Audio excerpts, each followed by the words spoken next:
त्यापूर्वीच 1946 मध्ये संविधान सभेच्या किंवा घटना समितीच्या निर्मितीसाठी निवडणुका पार पडल्या होत्या व त्यामधून घटना समितीची निर्मिती करण्यात आली होती। या संविधान सभेची पहिली जी बैठक आहे ही 9 डिसेंबर 1946 रोजी पार पडली। 9 डिसेंबर 1946च्या बैठकीच्या वेळेला डॉक्टर सच्चिदानंद सिन्हा यांची हंगामी अध्यक्ष म्हणून नेमणूक करण्यात आलेली होती। डॉक्टर सच्चिदानंद सिन्हा, इथं 2 नंबरचा जो ऑप्शन आहे, डॉक्टर सच्चिदानंद सिन्हा यांची 9 डिसेंबर 1946ची जी पहिली घटना समितीची बैठक होती त्यामध्ये हंगामी अध्यक्ष म्हणून त्यांची नेमणूक करण्यात आली। त्यानंतर 11 डिसेंबर 1946 रोजी डॉक्टर राजेंद्र प्रसाद यांची भारतीय घटना समितीचे कायमस्वरूपी अध्यक्ष म्हणून नेमणूक करण्यात आली आणि त्यानंतर 29 ऑगस्ट 1947 रोजी मसुदा समितीची स्थापना करण्यात आली। भारतीय राज्यघटनेची निर्मिती करणं ही अतिशय महत्त्वपूर्ण अशी जबाबदारी ह्या मसुदा समितीवर होती आणि ह्या मसुदा समितीचे अध्यक्ष म्हणून थोर कायदेतज्ञ डॉक्टर B.R. आंबेडकर म्हणजेच डॉक्टर बाबासाहेब आंबेडकर यांची मसुदा समितीचे अध्यक्ष म्हणून नेमणूक केली। अर्थात त्यांना सहकार्य करण्यासाठी मसुदा समितीमध्ये अन्य सदस्य सुद्धा होते। त्यामध्ये अल्लादी कृष्णस्वामी अय्यर, डॉक्टर कन्हैयालाल मुंशी, गोपाळस्वामी अय्यंगार किंवा मोहम्मद सादुल्ला, टी कृष्णमाचारी, N माधवराव यासारख्या सदस्यांनी त्यांना सहकार्य केलं आणि भारतीय राज्यघटनेची निर्मिती झाली।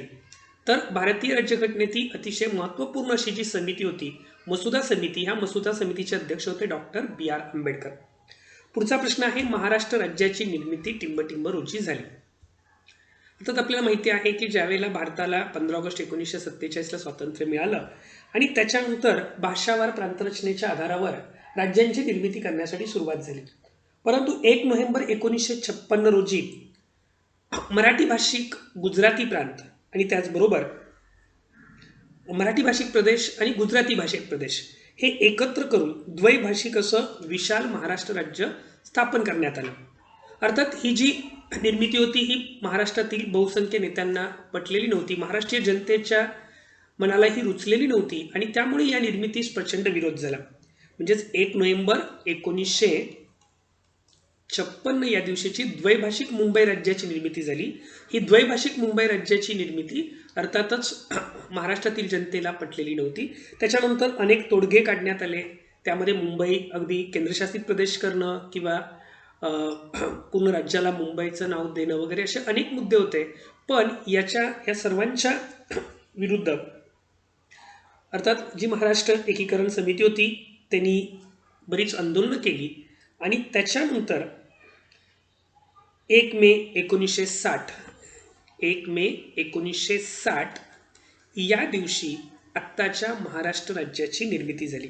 अर्थात या महाराष्ट्र राज्यामध्ये साहजिकच विदर्भ, मराठवाडा, आता आपण पाहतो त्याप्रमाणे विदर्भ की जो अगोदर हैदराबाद संस्थानामध्ये जो भाग होता किंवा मराठवाडा, विदर्भ, मराठवाडा, त्याचबरोबर पश्चिम महाराष्ट्र, कोकण वगैरे आत्ताचा जो आपल्याला महाराष्ट्र दिसतो, ह्या संयुक्त महाराष्ट्राच्या लढ्यानंतर 1 मे 1960 रोजी महाराष्ट्र राज्याची निर्मिती झाली। अर्थात यशवंतराव चव्हाण हे महाराष्ट्राचे पहिले मुख्यमंत्री म्हणून त्यांनी पदभार स्वीकारला। तर 1 मे 1960 रोजी महाराष्ट्र राज्याची निर्मिती झाली। अर्थात पर्यायामध्ये तसं उत्तर नाही आहे, त्यामुळे असं उत्तर तुम्हाला काय लिहावं लागेल, यापैकी नाही। 28वा प्रश्न आहे, भारताचा प्रथम नागरिक कोण असतो? अर्थात हा जो श्रेष्ठता क्रम आहे हा थोडासा लक्षात ठेवणं आपल्याला गरजेचं असतं। अधिकाराच्या दृष्टिकोनातून विचार केला तर भारतातील सर्वात महत्त्वाचं पद म्हणजे पंतप्रधान, परंतु श्रेष्ठत्वाच्या दृष्टिकोनातून विचार केला तर भारताचा प्रथम नागरिक म्हणून आपण राष्ट्रपतींना ओळखतो। भारताचे प्रथम नागरिक कोण असतात? राष्ट्रपती। त्याच्यानंतर दुसरे नागरिक उपराष्ट्रपती असतात आणि तिसरे नागरिक हे भारताचे पंतप्रधान असतात। तिसऱ्या पदावर कोण आहे? पंतप्रधान। भारताचे तिसरे नागरिक पंतप्रधान मानले जातात। त्याच्यानंतर जे राज्यांचे राज्यपाल आहेत हे राज्यपाल हे भारताचे चौथे नागरिक, अर्थात त्यांच्या राज्यातले ते प्रथम नागरिक असतील, पण भारताच्या श्रेष्ठत्व क्रमानुसार त्यांचा चौथा क्रमांक लागतो। त्याच्यानंतर मग माजी राष्ट्रपती हे 5व्या क्रमांकावर येतात. त्यानंतर मग 6व्या क्रमांकावर अर्थातच मुख्य न्यायाधीश किंवा सरन्यायाधीश हे 6व्या क्रमांकावर येतात. मुख्य न्यायाधीश किंवा सरन्यायाधीश हे 6व्या क्रमांकावर, सामान्य नागरिक अगदी 27व्या क्रमांकावर असतो. तर अशा पद्धतीने हा श्रेष्ठत्व क्रम आहे. याच्यामध्ये भारताचा प्रथम नागरिक कोण असतो तर राष्ट्रपती असतो. त्याच्या पुढे आहे भारताच्या राष्ट्रपतीकडून राज्यसभेवर किती सदस्यांची नियुक्ती केली जाते. आपल्या सर्वांनाच माहिती आहे राज्यसभा हे संसदेचं वरिष्ठ सभागृह आहे. यामध्ये हे संसदेचं स्थायी सभागृह आहे. या संसदेच्या सभागृहाची जी सभासद संख्या आहे ही भारतीय संविधानाच्या कलम 80 नुसार कमाल 250 एवढी निश्चित करण्यात आलेली आहे. या 250 पैकी 238 सदस्य जे आहेत हे घटक राज्य किंवा दिल्ली, पुदुचेरी यासारख्या संघराज्य क्षेत्रातून निवडले जातात आणि 12 सदस्य हे राष्ट्रपती कला, साहित्य, विज्ञान, समाजसेवा या क्षेत्रामधून राष्ट्रपती राज्यसभेवर निवडून देत असतात. म्हणजे आपण पाहतो की बऱ्याचदा कला क्षेत्रातली म्हणजे रेखासारखी अभिनेत्री असेल, सचिन तेंडुलकर सारखा खेळाडू असेल, अशा लोकांची राज्यसभेवर जी नियुक्ती आहे ही नियुक्ती कुणामार्फत केली जाते? राष्ट्रपतींच्याकडून राज्यसभेवर केली जाते. त्यांची संख्या किती आहे? 12. सध्याच्या परिस्थितीमध्ये राज्यसभेची एकूण संख्या जी आहे ही सदस्य संख्या 245 आहे. 233 अधिक 12. पण कमाल सदस्य संख्या किती तरतूद केलेली आहे? कलम 80 नुसार 250. तर या प्रश्नाचं उत्तर काय असणार आहे? भारताच्या राष्ट्रपतीकडून राज्यसभेवर किती सदस्यांची नियुक्ती केली जाऊ शकते? तर 12 सदस्यांची नियुक्ती केली जाऊ शकते. पुढे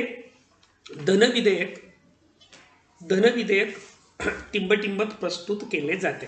तर याच्यामध्ये तुमच्या लक्षात येईल की धनविधेयक जे आहे, धनविधेयक हे अर्थातच आर्थिक बाबीशी निगडीत असल्यामुळे, धनविधेयक जे आहे हे आर्थिक बाबींशी निगडीत असल्यामुळे साहजिकच हे धनविधेयक ज्या सभागृहामध्ये लोकांचं प्रतिनिधित्व आहे अशा लोकसभेतच सर्वप्रथम आपल्याला प्रस्तुत करावं लागतं. फक्त लोकसभेतच ते प्रस्तुत केलं जातं, लोकसभेतच ते प्रथम सादर केलं जातं.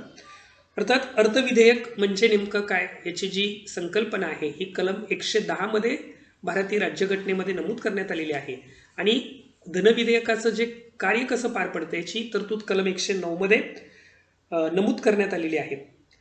कोणतंही विधेयक हे अर्थविधेयक आहे किंवा नाही, धनविधेयक आहे किंवा नाही हे ठरवण्याचा जो अधिकार आहे हा लोकसभा अध्यक्षांना आहे. कुणाला आहे? लोकसभा अध्यक्षांना. जर लोकसभा अध्यक्षांनी एखादं विधेयक धनविधेयक आहे असं म्हटलं तर राष्ट्रपती सुद्धा ते परत पाठवू शकत नाही, त्याला आक्षेप घेऊ शकत नाहीत किंवा न्यायालय सुद्धा त्याला आक्षेप घेऊ शकत नाही. म्हणजे पूर्णतः अधिकार कुणाला आहे? तर लोकसभा अध्यक्षाला कोणतंही विधेयक हे अर्थविधेयक आहे हे ठरवण्याचा अधिकार आहे. म्हणजे थोडक्यात काय की राष्ट्रपतीच्या पूर्वसंमतीनंच अर्थविधेयक लोकसभेत मांडलं जातं, पण ते अर्थविधेयक आहे किंवा नाही हे ठरवण्याचा अधिकार लोकसभा अध्यक्षांना आहे. अर्थविधेयक प्रथम फक्त लोकसभेतच मांडण्यात येतं. अर्थविधेयके सगळ्यात महत्त्वाचं मंत्रीच मांडू शकतात, साधारण सदस्य मांडू शकत नाहीत. लोकसभेने अर्थविधेयक पास केल्यानंतर ते राज्यसभेत पाठवण्यात येतं. राज्यसभेला या विधेयकात 14 दिवसाच्या आत लोकसभेला परत पाठवायचं असतं. राज्यसभेने जर समजा विधेयकाच्या बाबतीत काही शिफारशी सुचवल्या तर त्या मान्य करणं अथवा न करणं पूर्णपणे लोकसभेवर अवलंबून असतं. म्हणजे लोकसभेवर हे बंधनकारक नाही की राज्यसभेने अर्थविधेयकामध्ये ह्या तरतुदी सुचवलेल्या आहेत तर त्या मान्य कराव्या, अशा बंधनकारक नाहीत. जर समजा लोकसभा सदस्यांना वाटलं की खरोखरच या रास्त आहेत तर त्या मान्य केल्या जातात किंवा तसं नाही वाटलं तर त्या मान्य केल्या जात नाहीत. म्हणजे आपल्या लक्षात येतं की अर्थविधेयकावर किंवा धनविधेयकावर निर्णय घेण्याचा पूर्ण अधिकार हा लोकसभेला आहे हे लक्षात येतं. मग त्याच्यानंतर अर्थविधेयक जर समजा राष्ट्रपतींच्या सहीकडे गेलं तर राष्ट्रपती सुद्धा त्याच्यावर सही नाकारू शकत नाहीत. त्यांना सुद्धा त्या ठिकाणी त्या अर्थविधेयकाला जे अर्थविधेयक आहे हे अर्थविधेयक मंजूर करावं लागतं. तर अशा पद्धतीने अर्थविधेयकाबद्दल काही गोष्टी तुमच्या लक्षात ठेवाव्या लागतील. हे 2 कलम लक्षात असू द्या. कलम 109 की जे प्रक्रिया सांगतं म्हणजे अर्थविधेयक प्रथम लोकसभेत मांडावं. लोकसभा अध्यक्ष हे कोणतंही विधेयक अर्थविधेयक आहे किंवा नाही हे ठरवतात. लोकसभेत मांडल्यानंतर लोकसभेत मंजूर झाल्यानंतर ते राज्यसभेत जातं. राज्यसभेला 14 दिवसाच्या त्यावर निर्णय किंवा सूचना करावयाच्या असतात. राज्यसभेने केलेल्या सूचना ह्या लोकसभेवर बंधनकारक नसतात. त्यानंतर विधेयक राष्ट्रपतीच्या स्वाक्षरीसाठी जातं. राष्ट्रपती त्याच्यावर स्वाक्षरी नाकारू शकत नाही, त्यांना ते मंजूर करावंच लागतं. यावर लक्षात येतं की धनविधेयकावर सर्व अधिकार हे लोकसभेला असलेले दिसून येतात, कारण लोकसभा ही लोकांचं नेतृत्व करत असणारं सभागृह असल्यामुळे तसे अधिकार आपल्याला आपल्या राज्यघटनेमध्ये लोकसभेला दिलेले आहेत. पुढचा प्रश्न आहे, सरपंच समितीचे पदसिद्ध सचिव कोण असतात? सरपंच समितीचे पदसिद्ध सचिव कोण असतात? यामध्ये पर्याय आहेत विस्तार अधिकारी, सभापती, उपसभापती, गटविकास अधिकारी. तर यामध्ये आपल्याला थोडंसं याची माहिती असणं गरजेचं आहे. सरपंच समिती जी आहे ग्रामपंचायतींना मार्गदर्शन करण्यासाठी किंवा थोडक्यात ग्रामपंचायतींच्यावर नियंत्रण आणि मार्गदर्शन या हेतूने 1975 मध्ये सरपंच समितीचं प्रावधान करण्यात आलं. सरपंच समितीचे जे सदस्य आहेत हे पंचायती समितीच्या क्षेत्रातील सरपंच असतात आणि यामध्ये महत्त्वाच्या 2 गोष्टी लक्षात ठेवायच्या आहेत की पंचायत समितीचे जे उपसभापती आहेत, पंचायत समितीचे जे उपसभापती आहेत हे सरपंच समितीचे पदसिद्ध अध्यक्ष असतात. पंचायत समितीचे उपसभापती हे पदसिद्ध अध्यक्ष असतात. उपसभापती कोण असणार आहेत?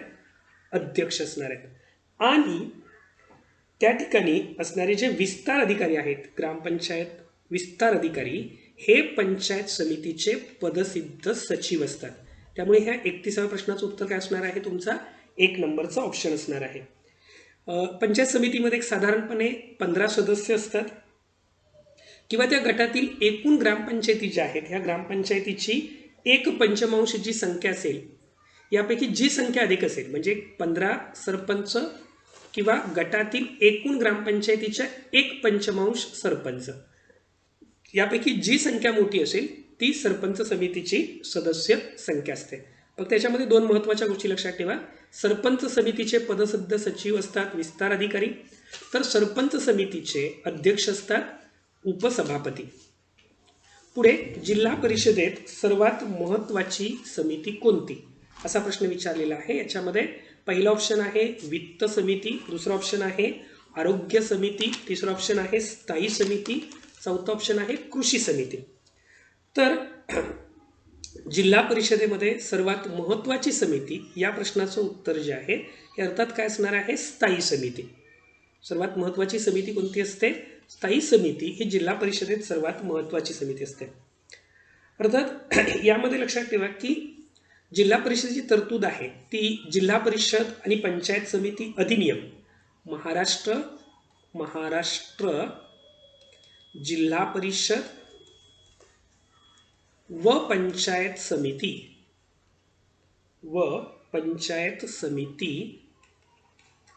अधिनियम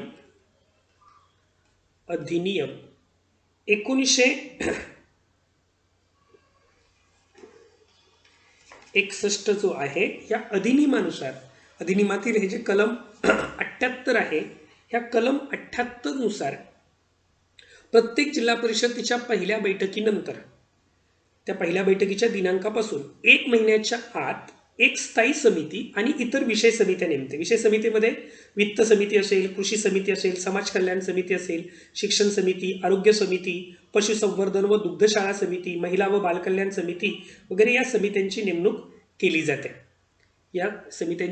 केली जाते. तर याच्यातली सगळ्यात महत्त्वाची समिती स्थायी समिती.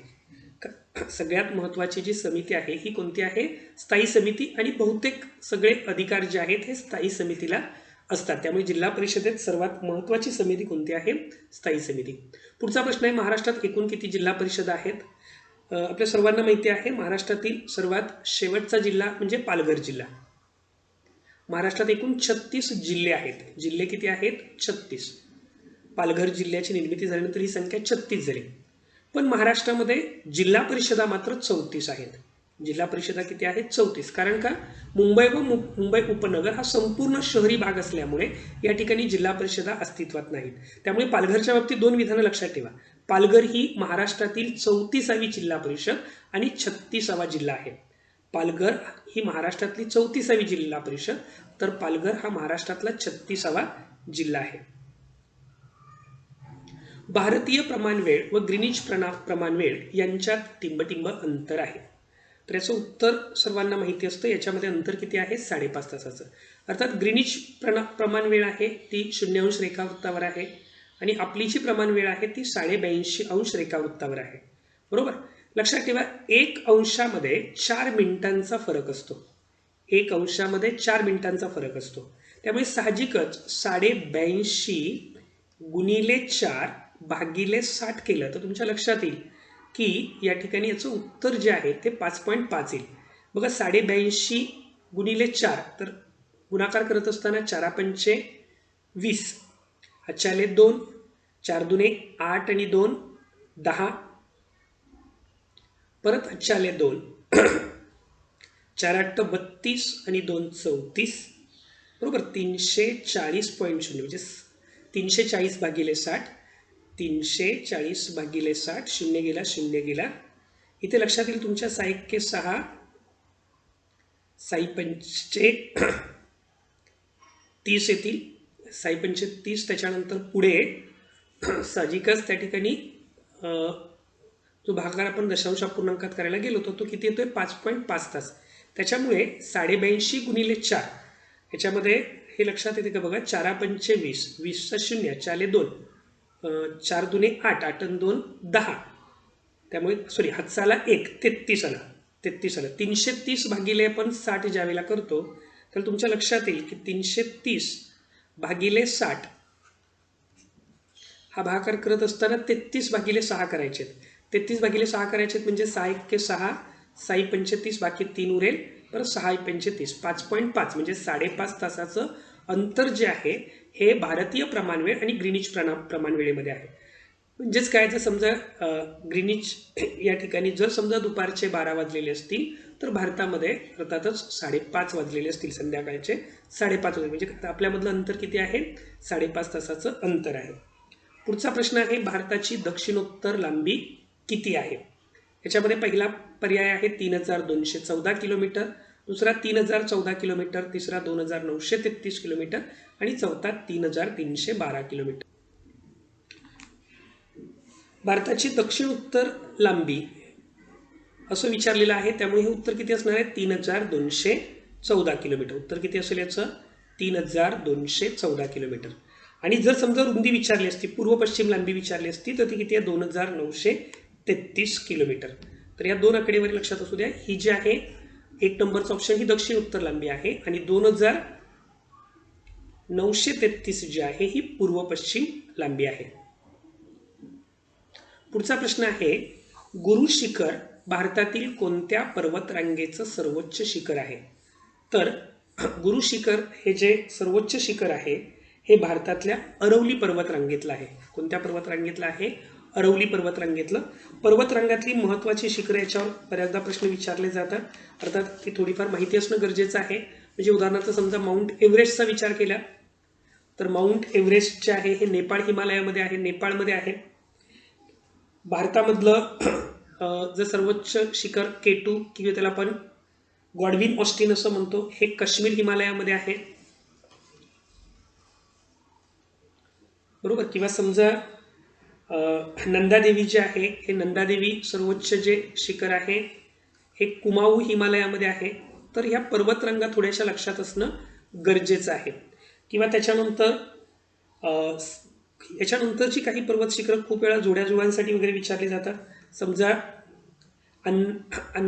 अनायमुडी जे पर्वत शिखर आहे, अनायमुडी हे अनामलाईच्या ज्या पर्वतरांगा आहेत ह्या अनामलाईच्या पर्वतरांगेमध्ये आहे. त्याच्यानंतर उत्तर सह्याद्रीमध्ये आपल्याला माहिती आहे कळसुबाई हे उंच शिखर आहे, किंवा महाराष्ट्रातलं सर्वात उंच शिखर म्हटलं तर कळसुबाई हे शिखर आहे. त्याची उंची सुद्धा विचारली जाते 1646 मीटर. किंवा तुम्हाला माउंट एव्हरेस्टची उंची विचारली जाते 8848 मीटर. त्याचबरोबर गुरु शिखर जसं अरवली पर्वतात आहे तसं निलगिरी पर्वतामध्ये दोडा बेट्ट आहे. निलगिरी पर्वतामध्ये दोडा बेट्ट हे सर्वोच्च शिखर आहे. त्याच्यानंतर सातपुडा पर्वतामध्ये धुपगड हे सर्वोच्च शिखर आहे. सातपुडा पर्वतामध्ये दुपगड, सातपुडा पर्वतरांगेमध्ये दुपगड हे सर्वोच्च शिखर आहे. त्याच्यानंतर गुरुशिखर जे आहे ते अरवली पर्वतात आहे. त्याच्यामुळे गुरुशिखर खालीपैकी कोणत्या रांगेचं सर्वोच्च शिखर आहे? अरवली. परीक्षा दृष्टिकोनातून काही गोष्टी लक्षात ठेवा. माउंट एव्हरेस्टची उंची तुम्हाला विचारली जाते, 8,848 मीटर आहे, किंवा ते नेपाळ हिमालयामध्ये आहे, K2 काश्मीर हिमालयामध्ये आहे, नंदादेवी कुमाऊ हिमालयामध्ये आहे, अनायमुडी हे शिखर अन्नामलाई या पर्वतरांगेमध्ये आहे, दोडाबेट्टा निलगिरी पर्वतरांगेमध्ये आहे, दुपगड हे सातपुडा पर्वतरांगेमध्ये आहे, आणि अरवली जे आहे हे अरवली पर्वतरांगेमधलं सर्वात उंच शिखर कोणतं आहे? तर गुरुशिखर आहे. किंवा महाराष्ट्रातलं सर्वात उंच शिखर असं म्हटलं तर महाराष्ट्रातील सर्वात उंच शिखर कळसुबाई आहे, की ज्याची उंची 1646 मीटर आहे. तर हेही आपल्याला लक्षात ठेवणं खरं तर गरजेचं आहे. यानंतर पुढील प्रश्न आहे, तांबडा समुद्र व भूमध्य सागर कोणत्या कालव्याने जोडले गेले आहेत? तर यामध्ये लक्षात ठेवा, तांबडा समुद्र आणि भूमध्य समुद्र हे सुएझ कालव्याने जोडले गेले आहेत. याचं उत्तर काय असणार आहे? सुएझ कालवा. अतिशय महत्त्वपूर्ण असं हे बांधकाम आहे. जवळजवळ 193.3 किलोमीटर लांबीचा हा कालवा आहे. 193.3 किलोमीटर लांबीचा हा सुएझ कालवा आहे. तर हा जो सुएझ कालवा आहे, हा सुएझ कालवा इजिप्त या देशामध्ये आहे, आणि तो तांबडा समुद्र आणि भूमध्य समुद्र यांना जोडण्याचं काम करतो. अर्थात या सुएझ कालव्यामुळे युरोप आणि आशिया या दोन खंडादरम्यानचं जे अंतर आहे हे अत्यंत कमी झालेलं आहे, आणि त्यामुळे जलद सागरी वाहतूक सुद्धा शक्य झालेली आहे. म्हणजेच ज्यावेळेला सुएझ कालवा नव्हता त्यावेळेला अर्थातच या युरोपातून आशियाकडे जाणाऱ्या ज्या बोटी आहेत ह्या बोटींना आफ्रिका खंडाला म्हणजे केप ऑफ गुड होपला वळसा घालून आशिया खंडाकडे जावं लागत होतं, आणि जवळजवळ 7,000 किलोमीटरचा वळसा घालावा लागत होता. तर ते अंतर या सुएझ कालव्याने अतिशय कमी झालेलं आहे. ते जे अंतर आहे हे सुएझ कालव्याने अतिशय कमी झालेलं आहे. त्यामुळे प्रश्नाचं उत्तर काय असणार आहे? तांबडा समुद्र व भूमध्य सागर कोणत्या कालव्याने जोडला गेला आहे? तर तांबडा समुद्र व भूमध्य सागर हे सुएझ कालव्याने जोडले गेले आहेत. पुढचा प्रश्न आहे पुढचा ऑप्शन आहे त्याचा पनामा कालवा. पनामा कालवा हे तर लक्षात ठेवा जगातील नवीन आश्चर्यापैकी एक आश्चर्य मानलं जातं. अर्थात हे दोन्ही कालवे कृत्रिम कालवे आहेत, सुएझ कालवा आणि पनामा कालवा. पहिल्या प्रश्नाचं उत्तर 37व्या प्रश्नाचं उत्तर तुमचा पहिला ऑप्शन असणार आहे. पण आपण पनामा कालवाबद्दल पण थोडी माहिती घेऊ. पनामा कालवा जो आहे हा पनामा कालवा मध्य अमेरिकेमध्ये आहे, आणि अर्थातच मध्य अमेरिकेमध्ये जो पनामा देश आहे या पनामा देशामध्ये कृत्रिम असा हा कालवा आहे. कृत्रिम आहे याचा अर्थ मानव निर्मित हा कालवा आहे. आणि हा जो पनामा कालवा आहे तो अटलांटिक महासागराला अटलांटिक महासागराचा जो कॅरिबियन समुद्र आहे याला प्रशांत महासागरासोबत जोडण्याचं, म्हणजे थोडक्यात अटलांटिक महासागर आणि पॅसिफिक महासागर किंवा प्रशांत महासागर यांना जोडण्याचं काम कोण करतो? हा पनामा कालवा करतो. इसवी सन 1914 साली हा वाहतुकीसाठी खुला करण्यात आला. आणि सगळ्यात महत्त्वाचं म्हणजे लक्षात ठेवा की जगातील हे एक आश्चर्य मानलं जातं. अतिशय महत्त्वाचा असा हा कालवा आहे. या कालव्याचं वैशिष्ट्य म्हणजे की या ठिकाणी जर समजा जो जहाजांचा प्रवास केला जातो हा या ठिकाणी या कालव्यामध्ये दोन्ही बाजूने असे बंदिस्त असे बांध घातलेले आहेत.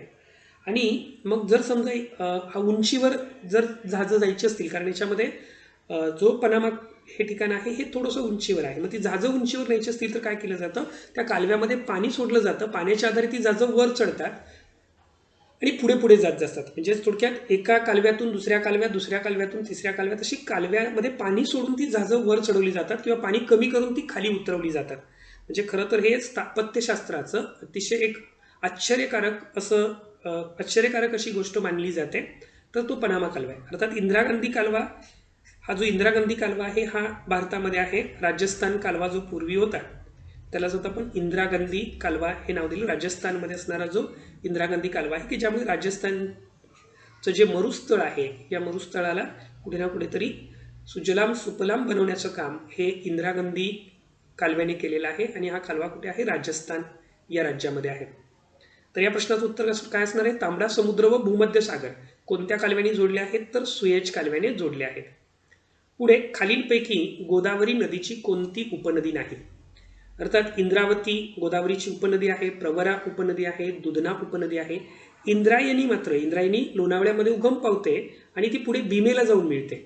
भीमा नदीला जाऊन मिळते म्हणजे ती कुणाची उपनदी झाली? भीमा नदीची उपनदी झाली. तर गोदावरी नदीची कोणती उपनदी नाही? तर इंद्रायणी. खालीलपैकी कोणत्या नदीला कोल्हापूर जिल्ह्याची जीवनदायिनी म्हणतात? तर अर्थातच याचं उत्तर काय आहे? पंचगंगा नदीला आपण काय म्हणतो? कोल्हापूर जिल्ह्याची जीवनदायिनी असं म्हटलं जातं. कोणत्या नदीला?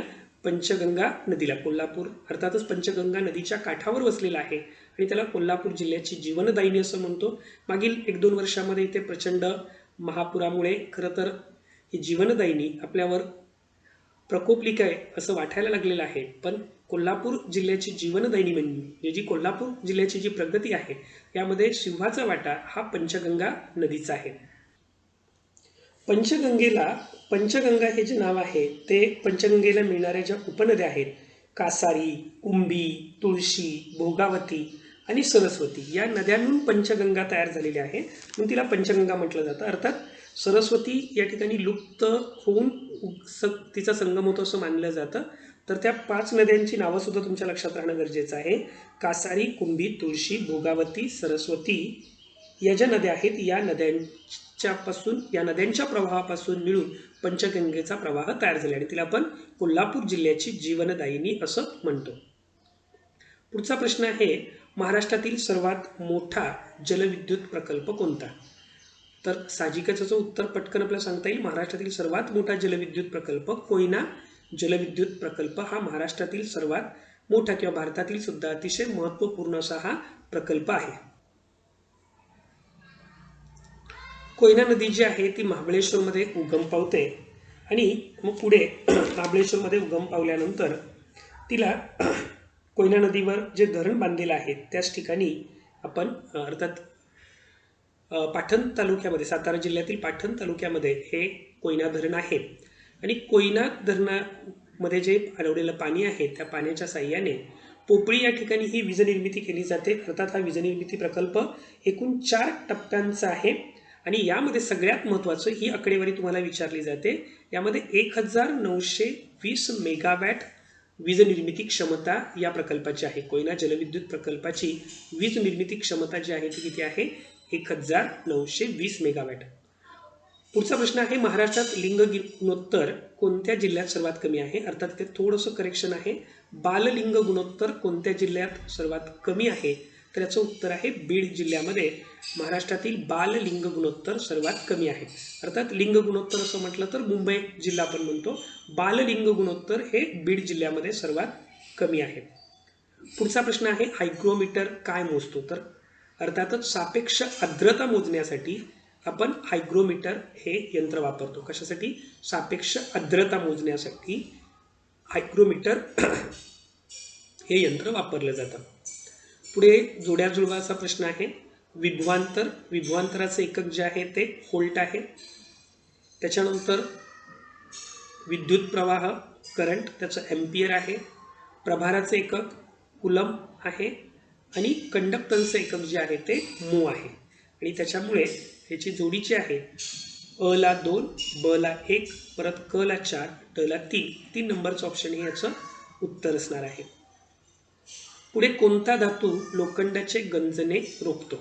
तर यामध्ये कोणता धातू लोखंडाचे गंजणे रोखतो? तर याचं उत्तर आहे जस्त. अर्थात जस्ताची हवेतील ऑक्सिजनशी पटकन क्रिया होते आणि झिंक ऑक्साईड असेल किंवा झिंक कार्बाईड तयार होतं आणि त्याचा लेप त्या लोखंडावर होतो. त्यामुळे लोखंडाचं गंजणं रोखण्यासाठी आपण कोणता धातू वापरतो? जस्त किंवा Zn झिंक हा धातू वापरला जातो. मानवी शरीरातील सर्वात लांब पेशी कोणती आहे? तर मानवी शरीरातील सर्वात लांब पेशी चेतापेशी आहे. पेशी म्हणजे सेल. अर्थात पेशी हे कोणत्याही सजीवाच्या शरीरातील रचनात्मक आणि कार्यात्मक असं मूलभूत एकक आहे. प्रत्येक सजीव हा पेशीपासून बनलेला असतो आणि तशीच मानवी शरीरामधील सर्वात लांब पेशी चेतापेशी आहे. मानवी शरीरातल्या सर्व पेशींची जर लांबी एकत्र केली तर पृथ्वीला 4.5 प्रदक्षिणा होतील एवढ्या लांबीच्या किंवा एवढ्या प्रचंड पेशी मानवी शरीरामध्ये आहेत. तर त्यातली सर्वात मोठी पेशी कोणती आहे? चेतापेशी, की जी शाखामय असल्यामुळे तिची लांबी अतिशय जास्त आहे. पुढचा प्रश्न आहे सर्वसाधारण मानवी डोळ्याचा स्पष्ट दृष्टीचा टप्पा किंवा त्याला DDV असं म्हणतो, तर तो कितीच असतो, तर हा किती असतो 25 सेमी. याचा अर्थ काय की आपल्याला 25 सेमी, जर समजा तुम्ही पुस्तक वगैरे वाचत असाल तर पुस्तक वाचत असताना तुम्ही ते पुस्तक साधारणपणे 25 सेमी अंतरावर धरलेलं पाहिजे.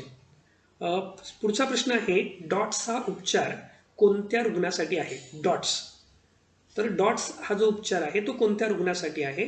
आणि याचे ऑप्शन आहेत पोलिओ, एड्स, हिपॅटायटिस आणि क्षय.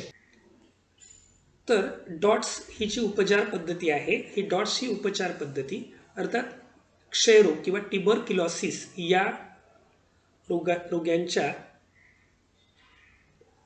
किंवा या रुग्णांसाठी वापरली जाते. तर डॉट्स ही जी उपचार पद्धती आहे, ही उपचार पद्धती कोणत्या रोगासाठी वापरली जाते? क्षयरोगासाठी किंवा ट्युबरक्युलोसिस या रोगासाठी वापरली जाते. यामध्ये डॉटचा अर्थ होतो डायरेक्टली ऑब्झर्व थेरपी. डॉटचा अर्थ होतो directly observe therapy, observe therapy dot. अर्थात या ठिकाणी साहजिकच डॉट्समध्ये काय होत असतं की जे हेल्थ वर्कर आहेत, आरोग्य सेवक आहे, हे थेट रोग्याच्या घरी जातात आणि त्याच्यावर उपचार करत असतात. त्यामुळे त्याला डॉट्स डायरेक्टली ऑब्झर्व थेरपी असं म्हटलेलं आहे आणि ती क्षयरोगासाठी ट्युबरक्युलोसिससाठी वापरली जाते. पुढचा प्रश्न आहे, लहान मुलांमध्ये राथांधळेपणा हा रोग कोणत्या जीवनसत्वा अभावामुळे होतो? ऑप्शन आहेत ABCD. या प्रश्नांच्यावर आपण याच्या अगोदर सुद्धा बऱ्याचदा चर्चा केलेली आहे. मागील व्हिडिओ लेक्चरमध्ये सुद्धा आपण याची चर्चा केलेली आहे. तर हे मला पटकन उत्तर सांगता येईल. अजीवनसत्वाच्या अभावामुळे राथांधळेपणा हा रोग होतो. ब जीवनसत्वाच्या अभावे बेरीबेरी हा आजार होतो. C जीवनसत्वाच्या अभावी स्कर्वी होतो. D जीवनसत्वाच्या अभावे मुर्दूस होतो. म्हणजे थोडक्यात या ठिकाणी याचं उत्तर काय असणार आहे? राथांधळेपणा हा अजीवनसत्वाच्या अभावी होतो. तैनाती फौजेची पद्धती कोणी सुरू केली? तर तैनाती फौजेची पद्धती कोणी सुरू केली? Lord Dalhousie, Lord Clive, Lord Wellesley, Lord Hastings असे ऑप्शन आहेत. अर्थात या प्रश्नाचं उत्तर आहे तैनाती फौजेची जी पद्धती आहे ती लॉर्ड वेलस्लीने सुरू केलेली होती. अर्थात ही तैनाती फौजेची जी सुरुवात आहे तो ब्रिटिश भारतातला जो गव्हर्नर जनरल आहे लॉर्ड वेलस्लीने इसवी सन 1798 ही तैनाती फौजेची पद्धत सुरू केलेली होती. आणि भारतीय संस्थानं खालसा होण्यामध्ये लॉर्ड डलहौसीप्रमाणेच ही लॉर्ड वेलस्लीची तैनाती फौज पद्धती अतिशय कारणीभूत ठरली.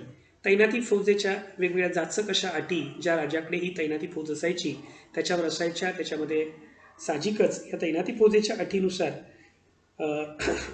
संस्थानांचे जे विदेशी संबंध जे काही असतील ती ईस्ट इंडिया कंपनी पाहिजे. त्याचबरोबर संस्थानांना परस्पर कोणत्याही युद्ध करायचं असेल किंवा युद्ध करता येत नव्हतं किंवा त्यासाठी ब्रिटिश ईस्ट इंडिया कंपनीची संमती घ्यावी लागत असे. आणि सगळ्यात महत्त्वाचं म्हणजे तैनाती फौज स्वीकारलेल्या संस्थानांना आपल्या राज्यात एक मोठी सेना इंग्रजांच्या नियंत्रणाखाली ठेवावी लागत असे आणि ही सेना त्या ठिकाणी शांतता प्रस्थापित करण्याचं काम करत असे. पण या सेनेच्या बदल्यात संस्थानांना त्या कंपनीला पैसा किंवा प्रदेश द्यावा लागायचा. त्याचबरोबर एक इंग्रजी वकील त्या संस्थानिकाला आपल्या दरबारामध्ये ठेवावा लागायचा. कंपनीच्या परवानगीशिवाय कोणत्याही युरोपीय व्यक्तीला संस्थानात सेवेत ठेवता येत नव्हतं. अशा अनेक अटी त्यामध्ये होत्या आणि त्यामुळे साहजिकच काय झालं, भारतीय संस्थानांच्या कारभारामध्ये ब्रिटिश ईस्ट इंडिया कंपनीची ढवळाढवळ सुरू झाली आणि ती खरं तर भारतीय संस्थानं खालसा होण्यामागे सुद्धा अतिशय महत्त्वाचं कारण ठरलं. तर ही जी तैनाती फौज अतिशय धूर्त अशी संकल्पना लॉर्ड वेलस्लीची होती आणि त्यामुळे ह्या प्रश्नाचं उत्तर आहे लॉर्ड वेलस्ली. तर अशा प्रकारे आपण सामान्य अध्ययनाच्या काही प्रश्नांची चर्चा केलेली आहे. पुढील व्हिडिओ लेक्चरमध्ये सुद्धा आपण अशाच प्रश्नांची चर्चा करणार आहोत. तर तुम्हाला हे प्रश्नांचं विश्लेषण निश्चितच आवडलं असेल तर इतरांच्यापर्यंत सुद्धा ही माहिती पोहोचवा. त्यांच्यापर्यंत हा व्हिडिओ शेअर करा. तुम्ही स्वतःसुद्धा व्हिडिओ लाईक करा, सबस्क्राईब करा. ओंकारकर अकॅडमीच्या माध्यमातून स्पर्धा परीक्षेला प्रविष्ट होणाऱ्या सर्व विद्यार्थ्यांना मार्गदर्शन केलं जातं. यामध्ये ओंकारकर अकॅडमीच्या माध्यमातून वेगवेगळे ऑनलाईन कोर्सेससुद्धा उपलब्ध आहेत. मग त्यामध्ये MPSC राज्यसेवा आहे, PSI स्टेट SO आहे, पोलीस भरती आहे, डिपार्टमेंटल PSI साठी विशेष मार्गदर्शन आपल्या अकॅडमीच्या माध्यमातून केलं जातं. तर त्याची माहिती तुमच्या मित्रांच्यापर्यंत पोहोचवा. आज आपण या ठिकाणी थांबतोय. पुढील प्रश्न पुढील व्हिडिओमध्ये आपण चर्चा करणार आहोत. धन्यवाद.